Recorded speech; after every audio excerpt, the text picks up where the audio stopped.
Funding for this program is provided by. Additional funding provided by.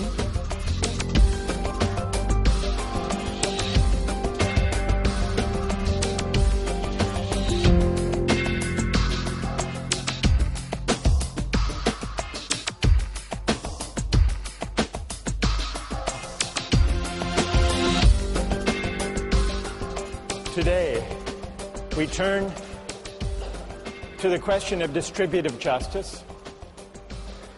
How should income and wealth and power and opportunities be distributed? According to what principles?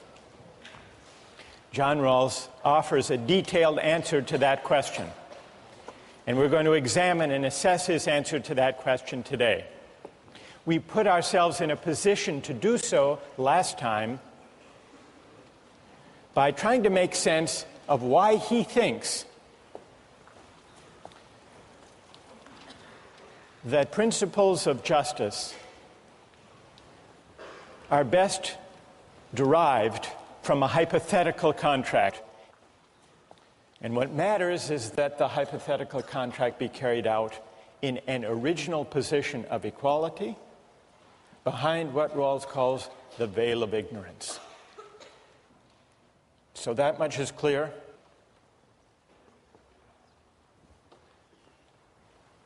All right, then let's turn to the principles that Rawls says would be chosen behind the veil of ignorance. First, he considers some of the major alternatives. What about utilitarianism? Would the people in the original position choose to govern their collective lives? Utilitarian principles, the greatest good for the greatest number. No, they wouldn't, Rawls says. And the reason is that behind the veil of ignorance, everyone knows that once the veil goes up and real life begins, we will each want to be respected with dignity. Even if we turn out to be a member of a minority, we don't want to be oppressed. And so we would agree to reject utilitarianism and instead to adopt as our first principle equal basic liberties, fundamental rights to freedom of speech, freedom of assembly, religious liberty, freedom of conscience, and the like. We wouldn't want to take the chance that we would wind up as members of an oppressed or a despised minority with the majority tyrannizing over us. And so Rawls says utilitarianism would be rejected.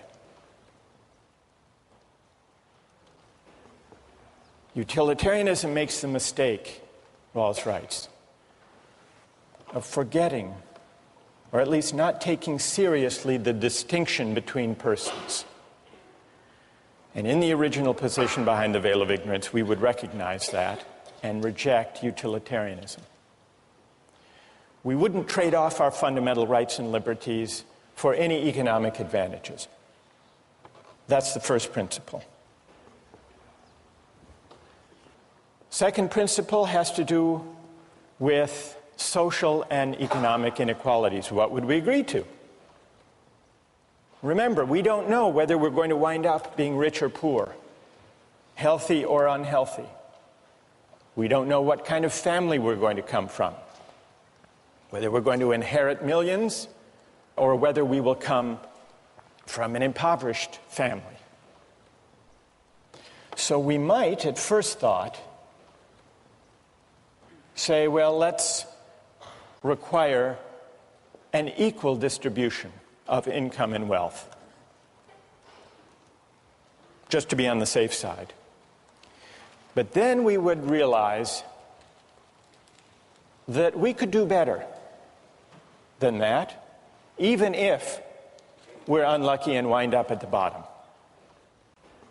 We could do better if we agree to a qualified principle of equality.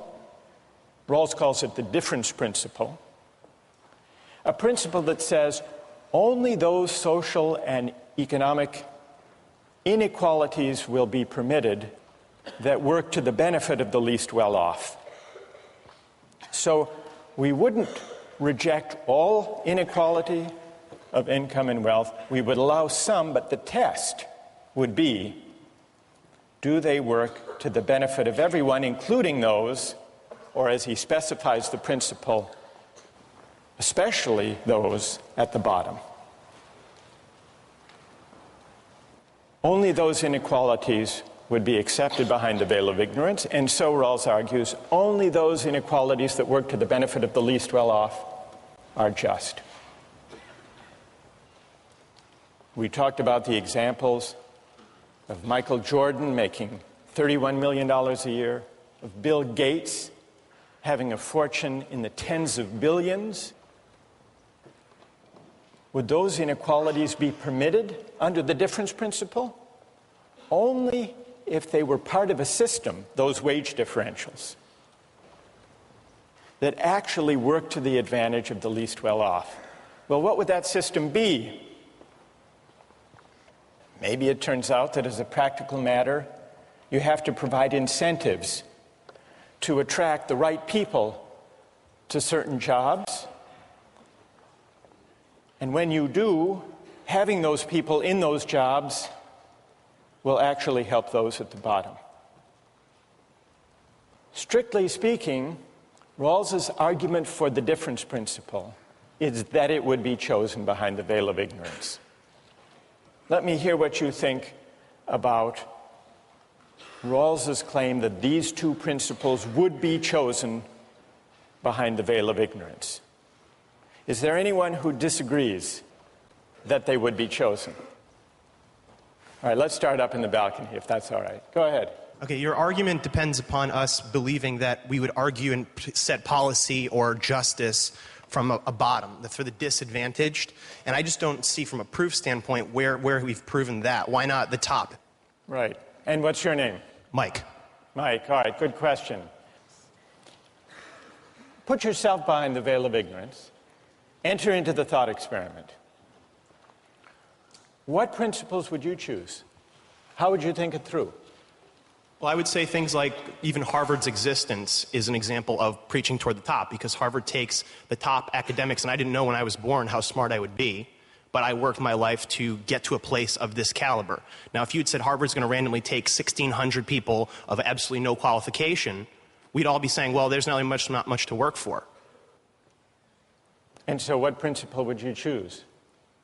In that situation, I would say a merit-based one, where I don't necessarily know what I have, but I'd rather have a system that rewards me based on my efforts.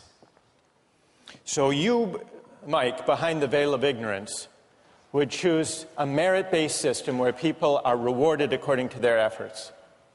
All right, fair enough. What would you say? Go ahead. My question is, if the merit-based argument is based on when everyone is at a level of equality, where from that position you're rewarded to where you get, or is it regardless of what advantages you may have when you began your education to get where you are here?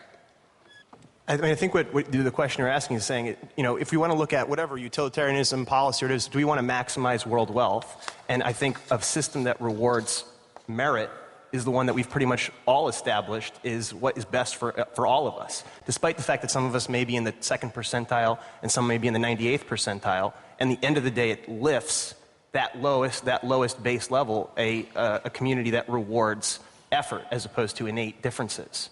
But I don't understand how you're rewarding someone's efforts who clearly has had, not you, but maybe myself, advantages throughout to get where I am here. I mean, I can't say that somebody else who maybe worked as hard as I did would have had the same opportunity to come to a school like this. All right, let's look at that point. What's your name? Kate. Kate, you suspect that the ability to get into top schools may largely depend on coming from an affluent family, having a favorable family background, social, cultural, economic advantages, and so on? I mean, economic, but yes, social, cultural, all of those advantages for sure. Someone did a study of the 146 selective colleges and universities in the United States. And they looked at the students in those colleges and universities to try to find out what their background was, their economic background. What percentage do you think come from the bottom quarter of the income scale? You know what the figure is? Only 3% of students at the most selective colleges and universities come from poor backgrounds. Over 70% come from affluent families. Let's go one step further then and try to address Mike's challenge. Rawls actually has two arguments, not one, in favor of his principles of justice, and in particular of the difference principle. One argument is the official argument, what would be chosen behind the veil of ignorance. Some people challenge that argument, saying maybe people would want to take their chances. Maybe people would be gamblers behind the veil of ignorance, hoping that they would wind up on top. That's one challenge that has been put to Rawls. But backing up the argument from the original position is a second argument. And that is a straightforwardly moral argument. And it goes like this. It says, the distribution of income and wealth and opportunities should not be based on factors for which people can claim no credit. It shouldn't be based on factors that are arbitrary from a moral point of view. Rawls illustrates this by considering several rival theories of justice. He begins with the theory of justice that most everyone these days would reject: a feudal aristocracy. What's wrong with the allocation of life prospects in a feudal aristocracy?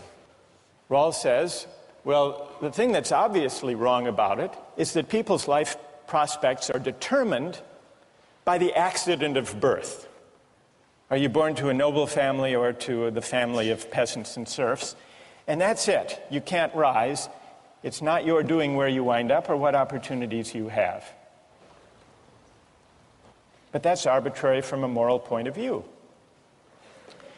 And so that objection to feudal aristocracy leads, and historically has led people to say, careers should be open to talents. There should be formal equality of opportunity, regardless of the accident of birth. Every person should be free to strive, to work, to apply for any job in the society. And then, if you open up jobs and you allow people to apply and to work as hard as they can, then the results are just. So it's more or less the libertarian system that we've discussed in earlier weeks. What does Rawls think about this? He says it's an improvement. It's an improvement because it doesn't take as fixed the accident of birth. But even with formal equality of opportunity, the libertarian conception doesn't extend its insight far enough. Because if you let everybody run the race, everybody can enter the race, but some people start at different starting points, that race isn't going to be fair. Intuitively, he says, the most obvious injustice of this system is that it permits distributive shares to be improperly influenced by factors arbitrary from a moral point of view, such as whether you got a good education or not, whether you grew up in a family that supported you and developed in you a work ethic and gave you the opportunities. So that suggests moving to a system of fair equality of opportunity. And that's really the system that Mike was advocating earlier on. What we might call a merit-based system, a meritocratic system. In a fair meritocracy, the society sets up institutions to bring everyone to the same starting point before the race begins. Equal educational opportunities, Head Start programs, for example, support for schools in impoverished neighborhoods, so that everyone, regardless of their family background, has a genuinely fair opportunity. Everyone starts from the same starting line. Well, what does Rawls think about the meritocratic system? Even that, he says, doesn't go far enough in remedying or addressing the moral arbitrariness of the natural lottery. Because if you bring everyone to the same starting point and begin the race, who's going to win the race? Who would win? To use the runners example. The fastest runners would win. But is it their doing that they happen to be blessed with the athletic prowess to run fast?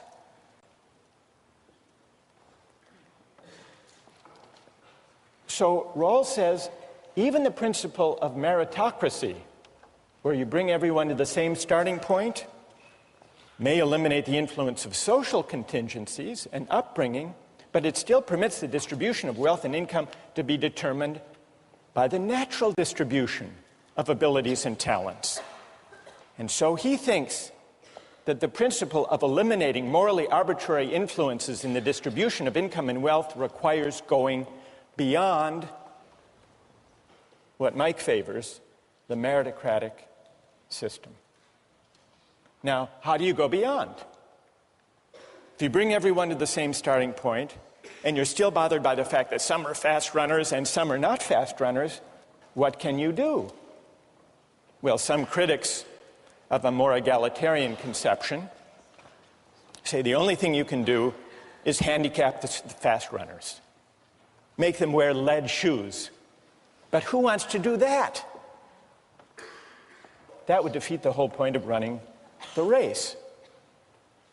But Rawls says you don't have to have a kind of leveling equality if you want to go beyond a meritocratic conception. You permit, you even encourage those who may be gifted to exercise their talents. But what you do is you change the terms on which people are entitled to the fruits of the exercise of those talents. And that really is what the difference principle is. You establish a principle that says people may benefit from their good fortune, from their luck in the genetic lottery, but only on terms that work to the advantage of the least well-off. And so, for example,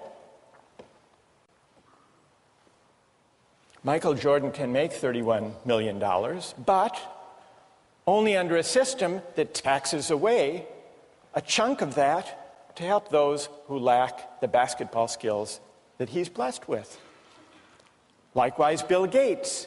He can make his billions, but he can't think that he somehow morally deserves those billions.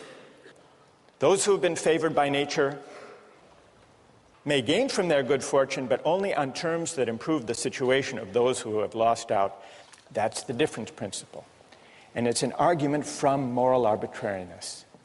Rawls claims that if you're bothered by basing distributive shares on factors arbitrary from a moral point of view, you don't just reject a feudal aristocracy for a free market. You don't even rest content with a meritocratic system that brings everyone to the same starting point. You set up a system where everyone, including those at the bottom, benefit from the exercise of the talents held by those who happen to be lucky. What do you think? Is that persuasive? Who's Who finds that argument unpersuasive, the argument for moral arbitrariness? Yes? I think that in the egalitarian proposition, the more talented people, I think it's very optimistic to think that they would still work really hard even if they knew that part of what they made would be given away. So I think that the only way for the more talented people to exercise their talents to the best of their ability is in the meritocracy. And in a meritocracy, what's your name? Kate. Kate, does it bother you, and Mike, does it bother you, that in a meritocratic system, even with fair equality of opportunity, people get ahead, people get rewards that they don't deserve simply because they happen to be naturally gifted? What about that? I think that it is arbitrary, and obviously it's arbitrary, but I think that that correcting for it would be detrimental. And unlike... Because it would reduce incentives, is that why? Reduce incentives, yeah. Mike, what do you say? We're all sitting in this room and we have undeserved glory of some sort, that you should not be satisfied with the process of your life because you have not created any of this. And I think from a standpoint of not just this room, us being upset, but from a societal standpoint, we should have some kind of a gut reaction to that feeling that, you know, the guy who runs the race, he actually harms us as opposed to maybe makes me run that last 10 yards faster, and that makes the guy behind me run 10 yards faster, and the guy behind him 10 yards faster. All right, so Mike, let me ask you. You talked about effort before. Effort. Do you think when people work hard to get ahead and succeed, that they deserve the rewards that go with effort? Isn't that the idea behind your defense of... I mean, of course, bring Michael Jordan here. I'm sure you can get him. And have him come and defend himself about why he makes $31 million. And I think what you're going to realize is his life was a very, very tough one to get to the top, and that we are basically being the majority oppressing the minority in a different light. It's very easy to pick on him. Very easy. Effort. You know what? All right, you've persuaded... I've got a few, but that's about it. A lot of people. Effort. You know what Rawls' answer to that is? Even the effort that some people expend, conscientious striving, the work ethic, even effort depends a lot on fortunate family circumstances for which we can claim no credit. Now, let's do the test. Let's do a test here. Never mind economic class, those differences are very significant. Put those aside. Psychologists say that birth order makes a lot of difference in work ethic, striving, effort. How many here, raise your hand, those of you here who are first in birth order? I am too, by the way. Mike, I noticed you raised your hand. If the case for the meritocratic conception is that effort should be rewarded, doesn't Rawls have a point that even effort, striving, work ethic is largely shaped, even by birth order? Is it your doing, Mike? Is it your doing that you were first in birth order? Then why, Rawls says, of course not. So why should income and wealth and opportunities in life be based on factors arbitrary from a moral point of view? That's a challenge that he puts to market societies, but also to those of us at places like this. A question to think about for next time.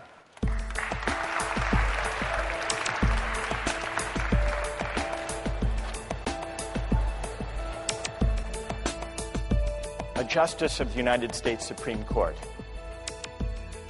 What do they make? It's just under $200,000.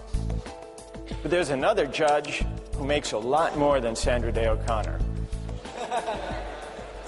Do you know who it is? Judge Judy. How did you know that?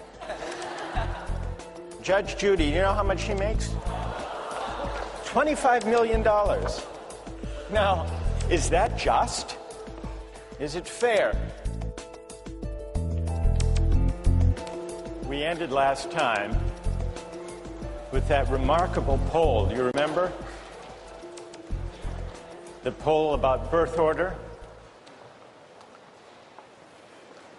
What percentage of people in this room raised their hands? Was it to say that they were the firstborn? 75, 80%? And what was the significance of that if you're thinking about these theories of distributive justice? Remember, we were discussing three different theories of distributive justice, three different ways of answering the question, how should income and wealth and opportunities and the good things in life be distributed? And so far we've looked at the libertarian answer that says the just system of distribution is a system of free exchange, a free market economy, against a background of formal equality, which simply means that jobs and careers are open to anyone.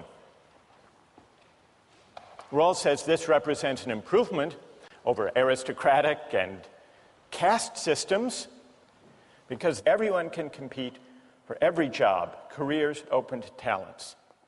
And beyond that, the just distribution is the one that results from free exchange, voluntary transactions. No more, no less. Then Rawls argues, if all you have is formal equality, jobs open to everyone, the result is not going to be fair. It will be biased in favor of those who happen to be born to affluent families, who happen to have the benefit of good educational opportunities. And that accident of birth is not a just basis for distributing life chances.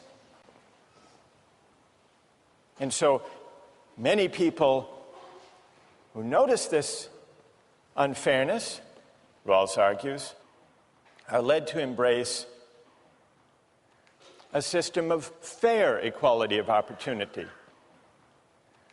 That leads to the meritocratic system. Fair equality of opportunity. But Rawls says, even if you bring everyone to the same starting point in the race, what's going to happen? Who's going to win? The fastest runners. So once you're troubled by basing distributive shares on morally arbitrary contingencies, you should, if you reason it through, be carried all the way to what Rawls calls the democratic conception, a more egalitarian conception of distributive justice that he defines by the difference principle.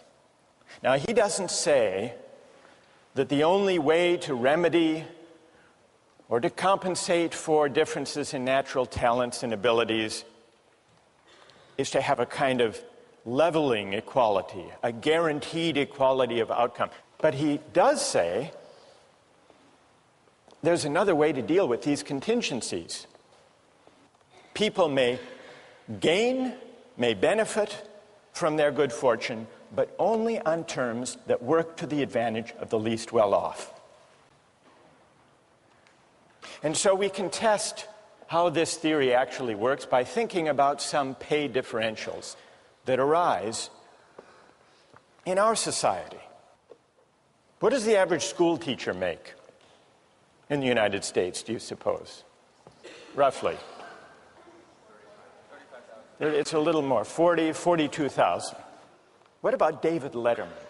How much do you think David Letterman makes? More than a school teacher? $31 million. David Letterman. Is that fair? That David Letterman makes that much more than a school teacher? Well, Rawls's answer would be, it depends whether The basic structure of society is designed in such a way that Letterman's $31 million is subject to taxation so that some of those earnings are taken to work for the advantage of the least well-off. One other example of a pay differential. A justice of the United States Supreme Court. What do they make? It's just under $200,000. Here's Sandra Day O'Connor, for example. There she is. But there's another judge who makes a lot more than Sandra Day O'Connor. Do you know who it is? Judge Judy. How did you know that? You watch? You know, but you've heard. You're right. Judge Judy, you know how much she makes? There she is. $25 million. Now, is that just? Is it fair? Well, the answer is it depends whether this is against a background system in line with the difference principle, where those who come out on top in terms of income and wealth are taxed in a way that benefits the least well-off members of society. Now, we're going to come back to these wage differentials, pay differentials, between a real judge and a TV judge, the one Marcus watches all the time. What I want to do now is return to these theories and to examine the objections to Rawls's more egalitarian theory, the difference principle. There are at least 3 objections to Rawls's difference principle. One of them came up last time in the discussion, and a number of you raised this worry. What about incentives? Isn't there the risk if taxes reach 70, 80, 90% marginal rate that Michael Jordan won't play basketball? That David Letterman won't do late-night comedy? Or that CEOs will go into some other line of work? Now, who among those who are defenders of Rawls, who has an answer to this objection about the need for incentives? Yes, go ahead, stand up. Rawls's idea is that there should only be so much difference that it helps the least well-off the most. So if there's too much equality, then the least well-off might not be able to watch late-night TV or might not have a job because their CEO doesn't want to work. So you need to find the correct balance where taxation still leaves enough incentive for the least well-off to benefit from the talents. Good. And what's your name? Tim. Tim. All right. So Tim is saying, in effect, that Rawls takes account of incentives and could allow for pay differentials and for some adjustment in the tax rate to take account of incentives. But, Tim points out, the standpoint from which the question of incentives needs to be considered is not the effect on the total size of the economic pie, but instead from the standpoint of the effect of incentives or disincentives on the well-being of those at the bottom. Right? Good, thank you. I think that is what Rawls would say. In fact, if you look in section 17, where he describes the difference principle, he allows for incentives. The naturally advantaged are not to gain merely because they are more gifted, but only to cover the costs of training and education and for using their endowments in ways that help the less fortunate as well. So you can have incentives. You can adjust the tax rate if taking too much from David Letterman or from Michael Jordan or from Bill Gates winds up actually hurting those at the bottom. That's the test. So incentives, that's not a decisive objection against Rawls's difference principle. But there are two weightier, more difficult objections. One of them comes from defenders of a meritocratic conception. The argument that says, what about effort? What about people working hard, having a right to what they earn because they've deserved it, they've worked hard for it? That's the objection from effort and moral desert. Then there's another objection that comes from libertarians, and this objection has to do with reasserting the idea of self-ownership. Doesn't the difference principle, by treating our natural talents and endowments as common assets, doesn't that violate the idea that we own ourselves? Now, let me deal first with the objection that comes from the libertarian direction. Milton Friedman writes in his book, Free to Choose, life is not fair. And it's tempting to believe that government can rectify what nature has spawned. But his answer is, the only way to try to rectify that is to have a leveling equality of outcome, everyone finishing the race at the same point, and that would be a disaster. This is an easy argument to answer, and Rawls addresses it in one of the most powerful passages, I think, of A Theory of Justice. It's in section 17. The natural distribution, and here he's talking about the natural distribution of talents and endowments, is neither just nor unjust. Nor is it unjust that persons are born into society at some particular position. These are simply natural facts. What is just and unjust is the way that institutions deal with these facts. That's his answer to libertarian laissez-faire economists like Milton Friedman, who say life is unfair, but get over it. Get over it, and let's see if we can at least maximize the benefits that flow from it. But the more powerful libertarian objection to Rawls is not from the libertarian economists like Milton Friedman. It's from the argument about self-ownership, developed, as we saw, in Nozick. And from that point of view, yes, it might be a good thing to create Head Start programs and public schools so that everyone can go to a decent school and start the race at the same starting line. That might be good. But if you tax people to create public schools, if you tax people against their will, you coerce them. It's a form of theft. If you take some of Letterman's $31 million, tax it away to support public schools against his will, the state is really doing no better than stealing from him. It's coercion.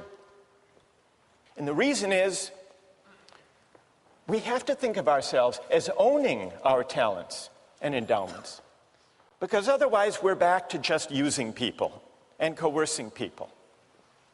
That's the libertarian reply. What's Rawls' answer to that objection?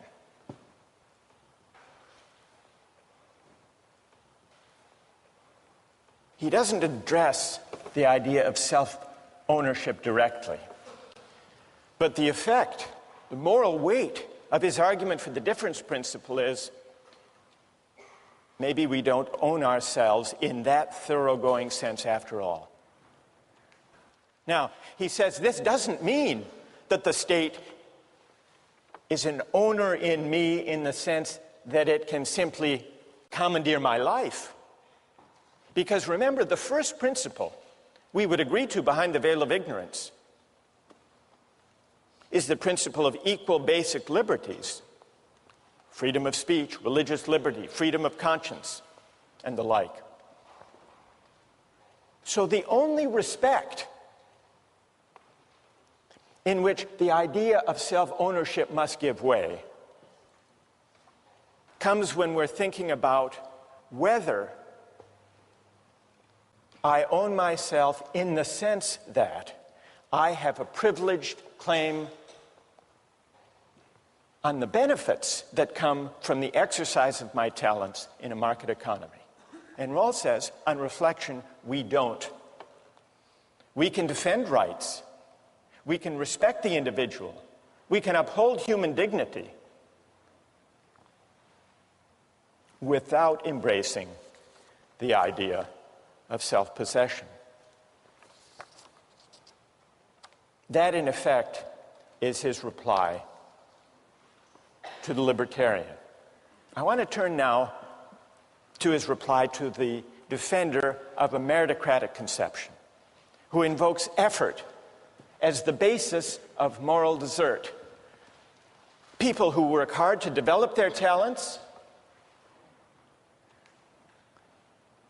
deserve the benefits that come from the exercise of their talents.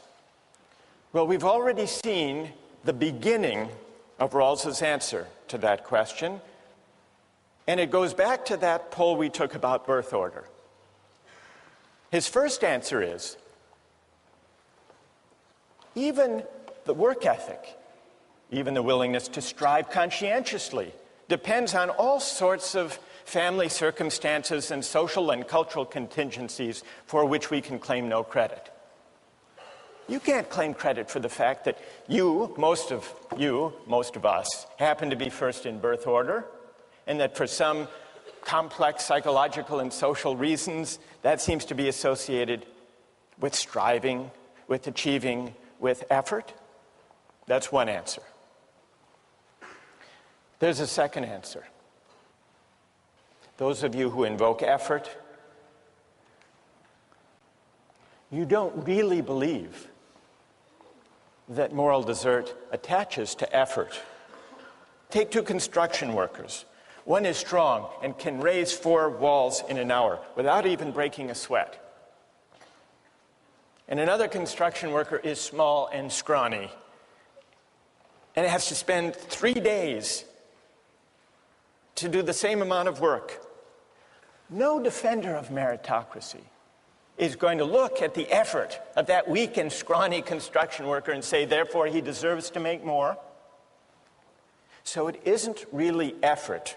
This is the second reply to the meritocratic claim. It isn't really effort that the defender of meritocracy believes is the moral basis of distributive shares. It's contribution. How much do you contribute? But contribution takes us straight back to our natural talents and abilities, not just effort. And it's not our doing how we came into the possession of those talents in the first place. All right, suppose you accepted these arguments, that effort isn't everything, that contribution matters from the standpoint of the meritocratic conception, that effort even isn't our own doing. Does that mean, the objection continues, does that mean that according to Rawls, moral desert has nothing to do with distributive justice? Well, yes. Distributive justice is not about moral desert. Now, here, Rawls introduces an important and a tricky distinction. It's between moral desert on the one hand and entitlements to legitimate expectations on the other. What is the difference between moral deserts and entitlements? Consider two different games, a game of chance and a game of skill. Take a game of pure chance. Say I play the Massachusetts State Lottery, and my number comes up. I'm entitled to my winnings. But even though I'm entitled to my winnings, there's no sense in which, because it's just a game of luck, no sense in which I morally deserve to win in the first place. That's an entitlement. Now contrast the lottery with a different kind of game, a game of skill. Now, imagine the Boston Red Sox winning the World Series. When they win, they're entitled to the trophy, but it can be always asked of a game of skill, did they deserve to win? It's always possible, in principle, to distinguish what someone's entitled to under the rules and whether they deserve to win in the first place. That's an antecedent standard, moral desert. Now, Rawls says distributive justice is not a matter of moral desert, though it is a matter of entitlements to legitimate expectations. Here's where he explains it. A just scheme answers to what men are entitled to. It satisfies their legitimate expectations as founded upon social institutions. But what they are entitled to is not proportional to, nor dependent on, their intrinsic worth. The principles of justice that regulate the basic structure do not mention moral desert, and there is no tendency for distributive shares to correspond to it. Why does Rawls make this distinction? What morally is at stake? One thing morally at stake is the whole question of effort that we've already discussed. But there's a second contingency, a second source of moral arbitrariness that goes beyond the question of whether it's to my credit that I have the talents that enable me to get ahead. And that has to do with the contingency that I live in a society that happens to prize my talents. The fact that David Letterman lives in a society that puts a great premium, puts a great value on a certain type of smirky joke, that's not his doing. He's lucky that he happens to live in such a society. But this is a second contingency. This isn't something that we can claim credit for. Even if I had sole, unproblematic claim to my talents and to my effort, it would still be the case that the benefits I get from exercising those talents depend on factors that are arbitrary from a moral point of view. What my talents will reap in a market economy, what does that depend on? What other people happen to want or like in this society. It depends on the law of supply and demand. That's not my doing. Certainly not the basis for moral desert. What counts as contributing depends on the qualities that this or that society happens to prize. Most of us are fortunate to possess, in large measure, for whatever reason, the qualities that our society happens to prize. The qualities that enable us to provide what society wants. In a capitalist society, it helps to have entrepreneurial drive. In a bureaucratic society, it helps to get on easily and smoothly with superiors. In a mass democratic society, it helps to look good on television and to speak in short, superficial sound bites. In a litigious society, it helps to go to law school and to have the talents to do well on LSATs. But none of this is our doing. Suppose that we, with our talents, inhabited not our society, technologically advanced, highly litigious, but a hunting society or a warrior society. What would become of our talents then? They wouldn't get us very far. No doubt some of us would develop others. But would we be less worthy? Would we be less virtuous? Would we be less meritorious if we lived in that kind of society rather than in ours? Rawls's answer is no. We might make less money, and properly so. But while we would be entitled to less, we would be no less worthy, no less deserving than we are now. And here's the point: the same could be said of those in our society who happen to hold less prestigious positions, who happen to have fewer of the talents that our society happens to reward. So here's the moral import of the distinction between moral desert and entitlements to legitimate expectations. We are entitled to the benefits that the rules of the game promise for the exercise of our talents. But it's a mistake and a conceit to suppose that we deserve in the first place a society that values the qualities we happen to have in abundance. Now, we've been talking here about income and wealth. What about opportunities and honors? What about the distribution of access, of seats in elite colleges and universities? It's true. All of you, most of you firstborn, worked hard, strived, developed your talents to get here.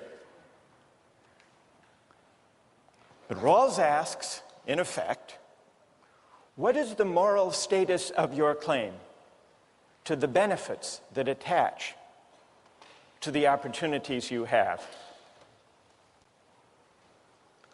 Are seats in colleges and universities a matter, a kind of reward, an honor for those who deserve them because they've worked so hard?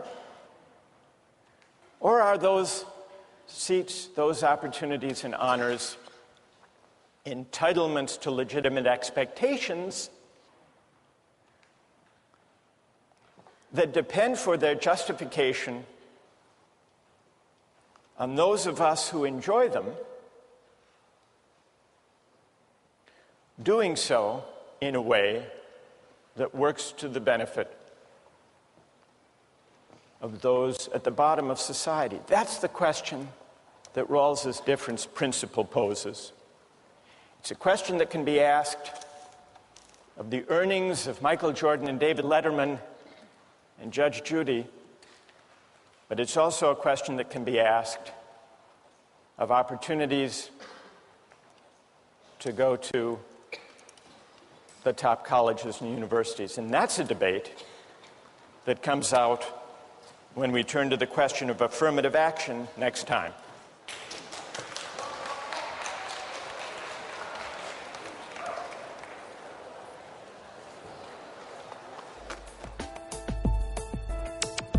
Don't miss the chance to interact online with other viewers of Justice.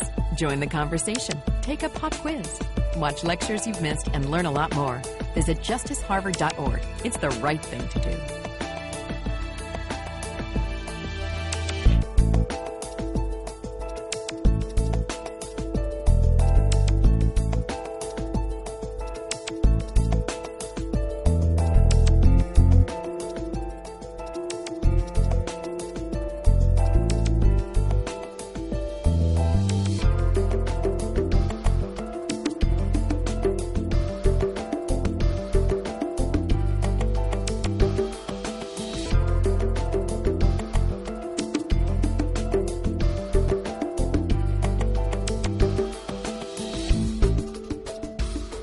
Funding for this program is provided by... Additional funding provided by